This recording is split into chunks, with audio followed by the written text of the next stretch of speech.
Bismillahirrahmanirrahim. Alhamdulillahi rabbil alamin. Wal aqibatu lil muttaqin. Wassalatu wassalamu ala asyrafil anbiya'i wal mursalin. Sayyidina wa habibina syafi'ina Muhammadin wa ala alihi wa sahbihi ajma'in. Assalamualaikum warahmatullahi wabarakatuh. Alhamdulillah, segala puji dan syukur hak milik Allah Zat yang Maha Sempurna, pemilik alam semesta beserta isinya.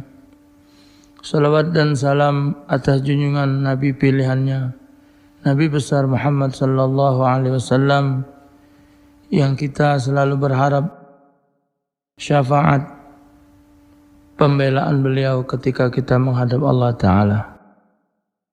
Hari ini tanggal 7 Ramadan 1430 Hijriah, tanggal Belandonya tanggal 28 Agustus 2009 Miladiah. Kita kembali untuk melepaskan problem saudara-saudara kita yang muslim yang mempunyai problem agama, masalah-masalah melalui acara Mutiara Ramadan ini, insyaallah bermanfaat. Mana yang baca dijawabkan, kalau tidak baca dijawab, jawabannya wallahu alam. Dan yang berhak paling sempurna dan paling benar adalah Allah Subhanahu wa taala. Waalaikumsalam warahmatullahi. Ustaz nak nanya mak mana hukumnya sedekah gua itu, katanya tak boleh. Bagaimana hukum solat ketika azan berkumandang? Sedekah gua itu bagus untuk orang meninggal. Memang ada yang segala sesuatu itu ada pendapat boleh, ada yang tidak.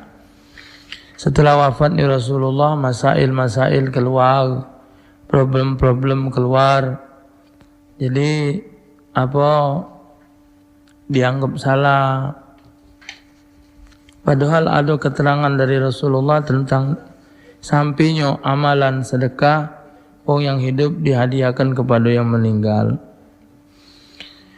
Kalau kita lagi sholat, wong azan terus kembali sholat. Tapi kalau kita belum takbir, wong lagi azan, selesaikan wong takbir azan baru kita sholat. Kalau di tengah-tengah kita sholat, wong azan terus kembali sholatnya. Waalaikumsalam warahmatullah. Ana tempoh hari salat di musola di PTC.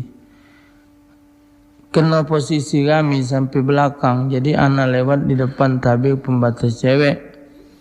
Ana tak tahu kalau ada cewek sujud, jadi tertijak di tangan dan tertendang dikit palanya. Cak mana sago budak tu tak. Anak tunggu di luar nak minta maaf tapi tak tahu wongnya. Jadi dosa karena kepada orang yang merasa dengar acara ini anazul maaf lahir batin. Sekarang yang namanya sesuatu yang kesalahan itu Zul, yang tidak boleh kalau ada unsur sengaja. Itu kan unsur tidak sengaja. Jadi insyaallah yang punya badan pun dapat memahaminya. Tolong doakan Ustaz supaya segala urusan ana lancar. Allah mayassir kulla asir, fataysirul asir alaika yasir, yassir umurana ya muyassir kulla asir, bijahil basyirin nadir, lana wa li jami'il muslimina ajma'in, bijahi sayyidil mursalin. Amin ya rabbal alamin.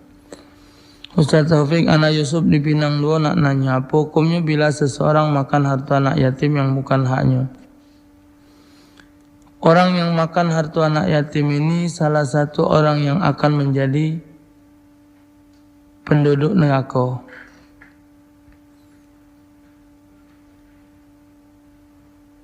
Jadi dilarang oleh Allah Ta'ala untuk memakan hak anak yatim. Kalau dia makan hak anak yatim, dia akan nemui balasan Allah Subhanahu wa taala Yo, semoga kalau be cuma azabnya di akhirat. Tapi kesiannya kalau kaget di dunia sudah diunjuk oleh Allah azab, di akhirat pun dia bakal diazab, alangkah susah wong ini. Berapa banyak contoh wong yang makan harta anak yatim, hidupnya disengsarakan oleh Allah, disusahkan oleh Allah Ta'ala, rumah tangganya amburadul. Zakat fitrah dengan keluarga babu yang tinggal di rumah, tapi hanya makan siang saja di rumah kita saja. Ana ulang, zakat fitrah dengan keluarga babu, berarti bukan dengan pembantu kita. Jangan lagi pakai babu ya. Dengan pembantu kita yang tinggal di rumah, tapi hanya makan siang saja. Yang Anda tanya ini zakat fitrah dengan pembantu atau dengan keluarga? Dengan keluarga pembantu. Kalau keluarga pembantu dah apa-apa, kalau pembantu ni yo makan di rumah, artinya tidak ada balik di situ karena dia pegawai di rumah kita. Kalau ada baiknya difitrah kepada yang lain baik, ya, karena dia tu bagian dari keluarga kita.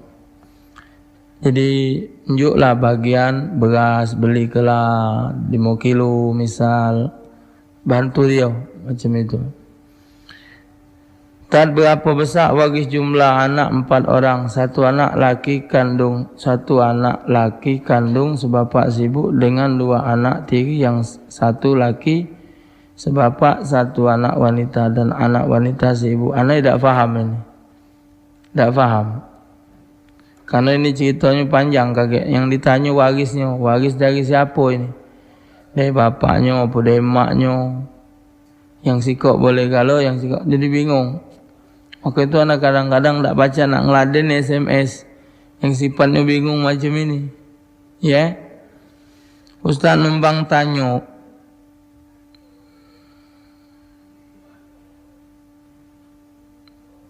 kalau berhubungan badan dengan suami istri di malam bulan puasa, ya baru tahu apa awak ni. Malam tu apa berjadi. Yang tak boleh tu kalau dalam keadaan siang hari. Wa uhilla lakum lailatas siyamir rafathu ila nisaikum hunna libasul lakum wa antum libasul lahun. Dihalalkan bagi kamu pada malam Ramadan untuk rapas ila nisaikum, ialah melakukan hubungan kepada istri kamu. Hunna libasul lakum wa antum libasul lahun. Kamu pakaian mereka, mereka pakaian kamu. Ya. Waalaikumsalam warahmatullahi. Ustaz, saya jadi susah karena orang tua saya kerjanya organ tunggal, punya organ tunggal. Apakah Ustaz hukum hasilnya? Sekarang saudara, organ tunggal itu barang mati. Organ tunggal itu barang mati. Jadi dia tidak terikat nak digawak kemana be si organ tunggal ini urut. Kalau memang dia diiringi dengan organ tunggal lagu solawat, Ya Rasulullah salamun alaik, Ya Rafi'a syani wa daraji, tak apa-apa. Tapi kalau lagunya yang anak tidak baca lagu kan lagunya yang mengandung nilai-nilai kemaksiatan, apa adanya lagu macan atau lagu singo yang mendatangkan kemaksiatan sehingga wong nyoget, boritnya puntang panting, sehingga badan geger kalau mak kayo kena gempa bumi, sehingga biji mata lanang melotot kalau ngawasi dia. Terjadinya jagat joget lanang betina, terjadinya minum-minuman keras, maka hal itu jelas barangnya haram. hasilnya pun mendatangkan keharaman. Jadi jingok kalau dia qasidanian. Ya Rabbi barik wa'atani teng teng tung teng tung teng. Itu iya tak jadi soal, namanya qasidah. Cuman biar mak mano ibu-ibu, yo carilah pekerjaan yang lain. Jangan sampai mendatangkan suatu kemaksiatan. Dunia ini memang bagus galau, tapi penyesalan yang bakal kita rasa kelak di hadapan Allah. Sebelum kita mencapai akhirat, kita transit dulu di kuburan.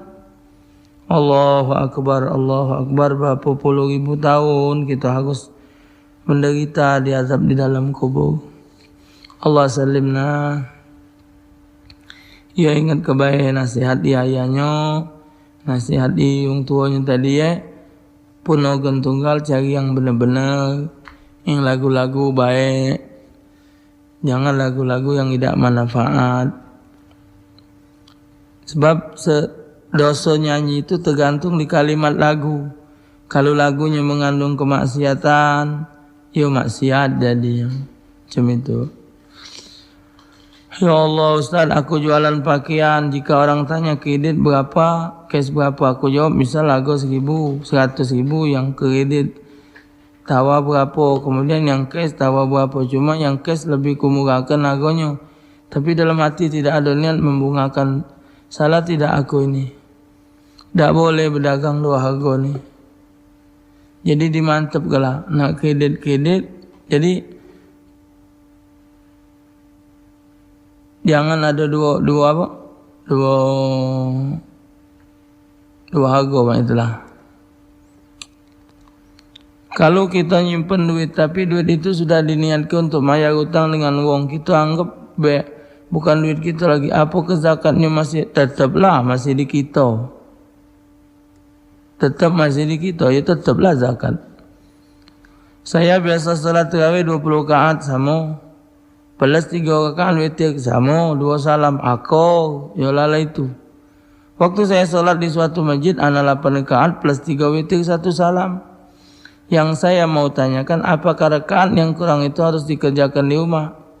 Kalau awak nak tetap menjadikan 20, ya jelas ditambah 12-nya di rumah. Ya. Bagaimana hukum orang pinjam uang di koperasi yang kalau pinjam harus pulangi lebih? Bagaimana hukum pegadaian? Di dalam hukum Islam kalau namanya minjem baliknya lebih, jelas itu namanya riba. Titik, tak usah ditanya-tanya lagi. Kecuali donya hukum dagang. Ya, hukum dagang. Donya beli jam tangan 10.000. Dijualnya jadi 15.000. Antara kita tu ridha. Ya sah. Tapi kalau minjem 100, ya tetap balik 100. Tak usah ditanya kalau lagi siapa pendengar radio ni. Yang namanya minjem kapan balik? Lebih hukumnya haram. Walaupun selebih janggut udang. Walaupun lebih 5 rupiah tetap hukumnya haram. Kalau duit sama duit, emas sama emas, perak sama perak. Ya, lain dari luar dari hukum tijarah. Ustaz, apa ciri-ciri yang bisa dapat Lailatul Qadar? Kalau ciri-ciri yang dapat, wallahu alam. Tapi kalau tanda-tanda malam itu Lailatul Qadar, malamnya terang nian, cuaca tenang, bunyi-bunyian hewan tidak ada. Cuacanya memang tenang, lebih tenang. Salah satu tandanya, kalau kita beramal malam-malam kadang ada mampu minyak wangi, macam ada ngetok rumah, tahu kita muka lawang kapan nah terang kan? Siang apa lagi? Oh malam masih ngapa terang? Nah berarti Lailatul Qadar. Kadang jengok apa bintang berjalan, macam-macam penglihatan kita malam itu. Tak baca dia ejo-ejo kan itu, karunia Allah. Ustaz, boleh tak ahli waris tak ngeluar ke amanat terakhir yang orang yang sudah meninggal miftah di layo. Sekarang amanatnya apa? Wasiat dia apa kepada yang hidup untuk dirinya? Kalau itu selagi tidak menyalahi hukum, mesti dilaksanakan. Dulu ada pernah satu kisah, seorang wanita zaman dahulu kala setiap bulan Rejab beliau beramal maki baju khusus. Waktu dia nak meninggal, dia mesen anakku, kalau ibu meninggal bajuku ni kau pakai ke ya? Karena baju, walhasil ibunya meninggal karena baju tu borok, malu, dibelikannya lah baju baru, pakaian baru ya.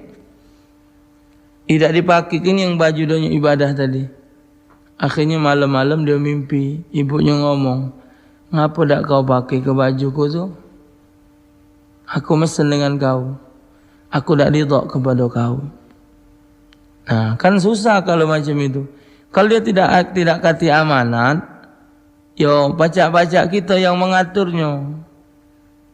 Satu, kedua memang posisi kita memang memungkinkan. Aku kalau meninggal misal dia berubatnya di Singapura atau di Surabaya, atau barangkali dia ni aslinya wong Jawa.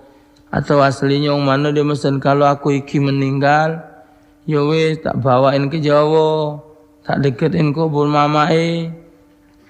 Iyo mesen tu gampang mae. Duit iki ora ono.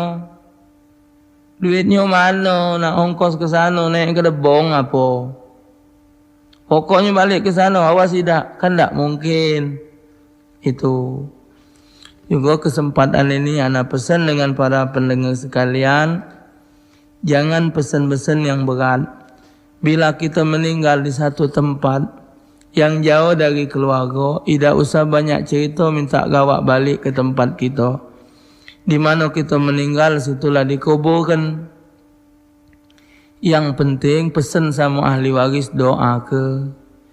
Di mana berkubur rumah bapak kita berdoa sampai diterima Allah, jangan menyusah-nyusah ke.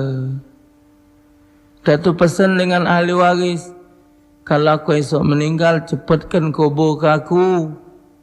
Ini kadang-kadang sampai 2 hari ngubur, sampai lewat waktu nunggu anaknya balik di Irian Jaya sana. Ya Allah Rabbi, ujian anak tunggu aku, kalau tidak nunggu awas. Tak baca keadaan. Sudah itu datangnya kita nyingok orang tua meninggal juga tidak ada hidup kong mati lagi.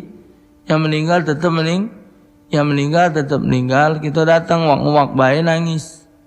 Itu. Apa hukuman yang akan diterima oleh seorang mantu yang berlaku sangat zalim dengan mertuanya? Dan apa hukumnya bagi seorang laki yang lebih mengutamakan bininya daripada ibunya? Yang jelas, kalau mertua dizalimi, ya hukum sama dengan wong tua. Lima termasuk durhaka juga. Mengutamakan istri daripada wong tua, dijingok dulu keadaan.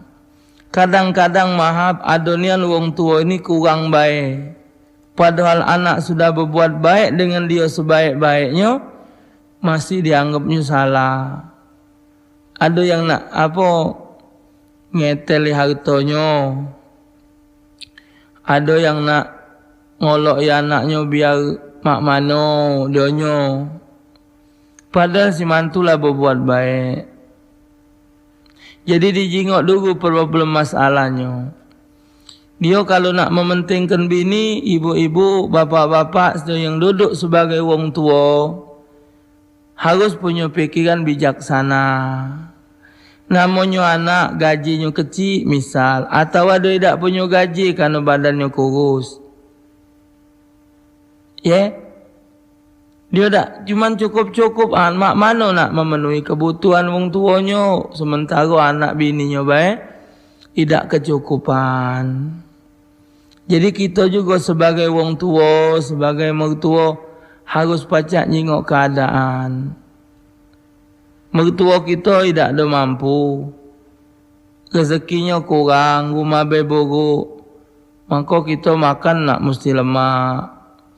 Makan nak pakai magic gel, nasi nak anget terus. Sementara kita penghasilan berapa? Lain kalau kita negak rumah dewe, nyiwa dewe, kita yang tanggung jawab listriknya. Boleh juga nak nasi hangat, ya caranya bawa balik nak makan dek. Yo kak tunggu dengar, aku nak ngangat nasi dulu. Apa ngidup ke kompor atau nak niup kayu api nak ngangat ke nasi buat laki tadi. Dodo pindang kalau macam nak diangat ke cengkek ke di pojok apa? Kompor atau keren. Kalau nak makan listrik tak mampu. Tidur lagi kadang-kadang dimati ke lampu, makan lampu colok.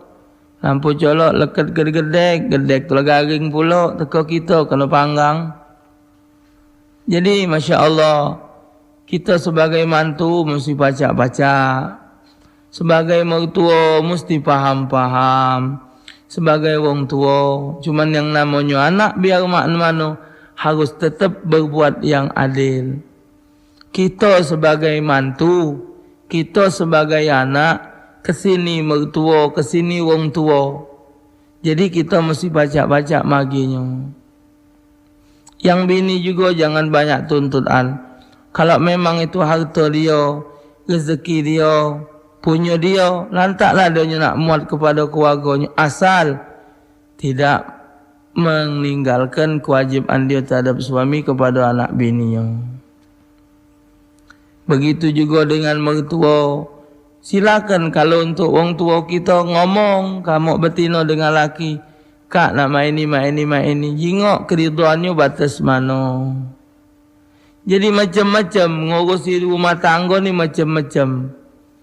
Maka kata Imam Al-Ghazali rahimahullah, kata beliau, rumah tangga ini persis sama dengan kapal di tengah laut. Kapal di tengah laut, biar sebesar-besar kapal, jelas dia bakal ditumbuh oleh ombak. Biarpun dia berduit, biarpun dia bahagia, biar dia senang macam mana, akan datang ombak yang menggoyangnya. Tinggal pacak-pacak nakhoda yang ngaturnya. Nenengkan awak kapal, dia ngawak kapal dengan benar, angin dan ombak akan lilibat inyo. Ya Allah, hari ini cukup sini dulu. InsyaAllah ta'ala besok kita sambung. Bismillahirrahmanirrahim. Alhamdulillah. Allahumma salli ala sayyidina Muhammad ajma'in. Allahumma hdina fi man hadait wa afina fi man afait wa lana fi man tawallait wa barik fi ma atait wa qina syarra ma qadait wa sallallahu ala sayyidil mursalin. Alhamdulillah.